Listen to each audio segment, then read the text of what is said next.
गङ्गातरङ्गरमणीयजटाकलापं गौरी निरन्तरविभूषितवामभागं नारायणप्रियमनङ्गमदापहारं वाराणसीपुरपतिं भज विश्वनाथं सानन्दमानन्दवने वसन्तम् आनन्दकन्दं धृतपापवृन्दं वाराणसीनाथमनाथनाथं श्रीविश्वनाथं शरणं प्रपद्ये।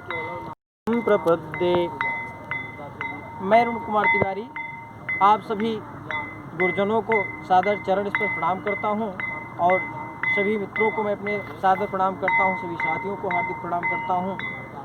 मित्रों, आज हम आप लोगों के बीच में जो यह वर्ष बीता आज बीतने जा रहा, आज इस वर्ष का अंतिम समय है और आज इस वर्ष की अंतिम संध्या को भी मैं प्रणाम करता हूं। इस अंतिम संध्या के समय में मैं आप लोगों को अपने साथी और मित्र भी कहें अतुल कुमार मिश्र ने एक बहुत सुंदर लेख लिखा है जो 2020 से ही संबंधित है। आज मैं उस लेख को आप लोगों के सामने प्रस्तुत कर रहा हूं।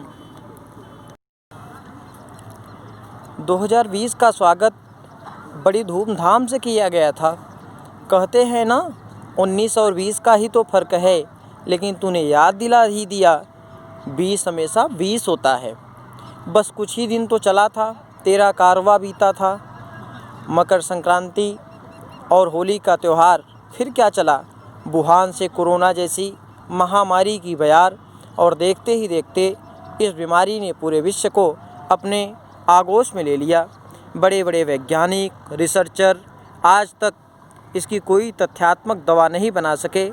2020 पूरी तरह कोरोना के नाम रहा। इस बीच तमाम परेशानियां आईं, लेकिन कोरोना उन सब पर भारी रहा। कोरोना का कहर ऐसा हुआ कि सब कुछ बंद हो गया। लोग एक दूसरे के घर आने जाने मिलने जुलने से भी कतराने लगे। कोरोना के कहर ने कर दिया सब कुछ बंद।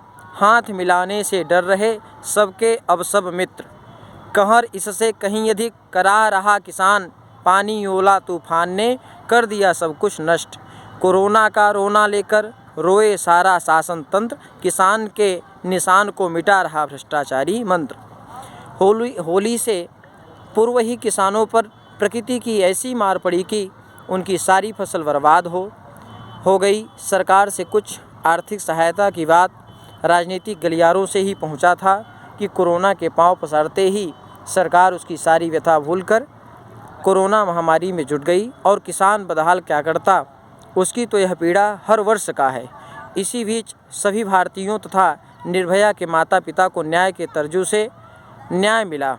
गुनाह का हर अंजाम बुरा होगा, आज नहीं तो कल होगा। कर ले कोई कितना भी जतन, होगा जब भी इतिहास बनेगा।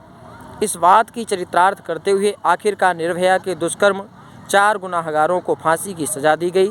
इस बात की खुशी जिस तरह भारत में फैली, उसी तेज़ी से कोरोना का प्रसार भी, और लोग प्रार्थना करने लगे, अब कछुनाथ चाहिए मोरा, जीवन बख्श दो हाथ हम जोड़ा। जही विधि होई नाथ हित मोरा, करऊं कर दो वही विनती है मोरा। जाई कोरोना इस जग माही, होई प्रसन्न जीवन नर नारी। फिर क्या था, कोरोना के प्रसार को कम करने के लिए पूरे भारत में लॉकडाउन लगा दिया गया। लोग घरों में कैद हो गए। जब भारत में लॉकडाउन लगा, उस समय यहाँ संक्रमित मरीजों की संख्या लगभग 500 से 600 के बीच रही होगी। जहाँ और देशों में प्रसार चरम पर था। धरा अभी बची है हिंदुस्तान में, कोरोना हारेगा जन जन का विश्वास है। कुछ दिन घर में ही रह लो, फिर तेरी ही सारी कायनात है। आशावादी देव भूमि भारतीय जनमानस, यह विश्वास था कि कोरोना हारेगा और भारत जीतेगा। इस आशा में सरकार तथा लोग एक दूसरे से अपील करने लगे, कुछ दिन घर में रह लो, फिर सब कुछ सही होने पर पूरा भारत अपना है। लेकिन कोरोना महामारी का प्रसार बढ़ता ही गया और यह मानव के विविध रूप दिखलाने लगा। कोरोना ने किसी को कोरोना ने किसी को पागल तो किसी को दीवाना बना दिया, किसी की छीन ली आशिकी तो किसी को आशिक बना दिया, किसी को घर में कैद तो किसी को राह का राही बना दिया, किसी को भूखा तो किसी को दानी बना दिया, किसी को मानव तो किसी को दानव बना दिया, किसी को अज्ञानी तो किसी को ज्ञानी बना दिया, किसी का छीन लिया चैन तो किसी को चैन से सोने का आदी बना दिया। कोरोना से पागल और चैन से सोने के आदी होने तक सब कुछ बंद हो जाने के साथ ही सारा काम धाम भी बंद हो गया। नौकरी के लिए निकले हुए लोग घर के लिए पलायन करने के लिए मजबूर हो गए। कई सरकारें और बड़े बड़े उद्योगपति जिनके यहाँ वो लोग काम कर रहे थे, उन लोगों ने भी उनका दामन छोड़ दिया और वो पैदल ही घर के लिए निकल पड़े। जहाँ पैसे तो नहीं लेकिन सुकून बहुत है, वो ज़माना भी याद रहेगा। गरीब की भूख ने हर सरकार जांच ली, गरीब की भूख ने हर सरकार जांच ली, हौसले ने शहर की हर सड़क नाप ली। चलो अब उस गांव जहां जन्नत की सांस है, देख लिया बहुत अमीरों को जो हमसे भी ज़्यादा गरीब आज हैं। मजदूर का यह दर्द पूरे भारत में था और दुखी मन से दर दर भटकने को मजबूर था। दुख का सूरज हर रोज़ निकलता था पूरब से, अड़ी गिरादों से मजबूत होकर अस्त हो जाता था पश्चिम से। कोरोना से निपट लेते गिरते पड़ते हौसले से, लेकिन किसी ने मजबूर कर दिया सड़क पर दर दर भटकने को। और सड़क पर चल रहे मजदूर शायद यही कह रहे थे, हमको बारी बारी से खूब छला गया, आज पैरों में छाले ही छाले हैं, चला जाएगा तू भी, बारी आज मेरी कल तेरी भी आएगी। इसी आवाज़ में दर्द के साथ ही प्रतिशोध की भावना भी छिपी थी कि आज नहीं कल मेरी बारी भी आएगी। लेकिन उसके दर्द को चंद रुपए देकर दबा दिया जाता है, वह भी परिस्थिति का मारा उनके हाथों बिकने को मजबूर है और अवसरवादी लोग फिर उसे अपने जाल में फंसा लेते। किसी तरह से लोग अपने घर पहुँचे, वह दृश्य याद आते ही आंखों में आंसू आते हैं। एक बहादुर बेटी ने दिल्ली से अपने बीमार पिता को साइकिल से बिहार लेकर पहुंच गई। एक महिला की तो रास्ते में चलते चलते प्रसव हो गया। इस प्रकार की तमाम घटनाएं थी जो हृदय को विदीर्ण करने वाली थी। दुख तो उस समय होता है जब विदेशों में रह रहे भारतीयों के स्पेशल प्लेन से मंगवाया जा रहा था, भारतीयों को स्पेशल प्लेन से मंगवाया जा रहा था। और खुशी है कि संकट के इस दौर में देश उनके साथ था, लेकिन देश को यह भी समझना चाहिए कि वो देश के कितने साथ थे। लॉकडाउन निश्चित तौर पर समय की मांग थी, किंतु उसमें योजनाओं की कमी के कारण आम जनमानस को अपार परेशानियों का सामना करना पड़ा। लेकिन पापी पेट को बीमारी से क्या मतलब, उसे तो अपने पेट भरने से मतलब है। जिनके घर अनाज था शायद उससे बड़ा अमीर आदमी कोई रहा होगा। सबसे बड़ी समस्या रोज़ कमा कर खाने वालों की थी, लेकिन सरकार ने अनाज देकर कुछ परेशानियां ज़रूर कम किया। धीरे धीरे लॉकडाउन बढ़ता गया और लोग घर में रहने के अभ्यस्त हो गए।